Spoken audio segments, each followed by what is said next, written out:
নির্বাচন যত ঘনিয়ে আসবে জোটের রাজনীতি, ভোটের রাজনীতি এগুলো তো খুব বেশি মনে হবে যে এই বুঝি ভেঙে গেল, এই বুঝি গড়ে গেল। দেখেন এগুলো রাজনীতিবিদরা কি করেছে, আমাদেরকে একটা অস্বস্তির জায়গায় নিয়ে চলে গেছে।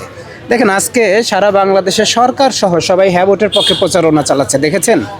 অথচ মাত্র 6 থেকে 8 মাস আগেই যদি এনসিপি জামাত যেভাবে আন্দোলনে হ্যাঁ ভোটের পক্ষে, সংস্কারের পক্ষে যেভাবে আওয়াজ তুলেছিল, এই আওয়াজের সাথে শুধু এনসিপি যদি যোগ দিয়ে দিত, আমাদেরকে কিন্তু সংস্কারের জন্য এই নির্বাচন পর্যন্ত হ্যাঁ ভোটের পক্ষে আর ভোট চাইতে হতো না। ওনারা কি করলেন, অসময়ে এসে আমাদেরকে ভাটিয়ালি গান শোনাচ্ছেন।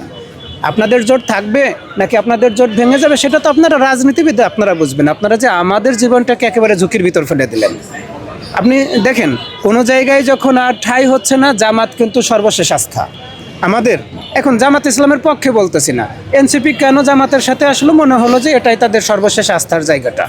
আমার কথাটা বুঝতে পেরেছেন? এবং আমরা আগামীতে মনেই করতেছি, দেশের মানুষ মনে করতেছে, আমি দেশের মানুষের ভয়েসের কথাটা বলতেছি, যে মানুষ মনে করতেছে জামাত ইসলামী বুঝি ইনসাফের বাংলাদেশটা কায়েম করার জন্য পারফেক্ট।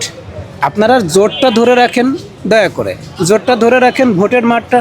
আপনারা যখনই মনে করবেন, কোনো দল মনে করবে যে না এইটা ইলেকশন ইঞ্জিনিয়ারিং হচ্ছে কিংবা লেভেল প্লেয়িং ফিল্ড তৈরি হচ্ছে না, তারা কিন্তু নির্বাচন থেকে সরে দাঁড়াবে। এই জন্যে তারেক রহমান সাহেব, আপনি দেশে এসেছেন, আপনি এতদিন দেশের বাইরে থেকে যে শক্তিশালীটা ছিলেন, দেশে এসে কিন্তু হাজার গুণ শক্তিশালী হয়ে গেছেন। আমরা তো জামাত বিএনপিকে দেখেছি একসাথে নির্বাচন করতে, হাজারো ঝড়ের ভিতর কিন্তু তারা বিচ্ছিন্ন হয়ে যায় না।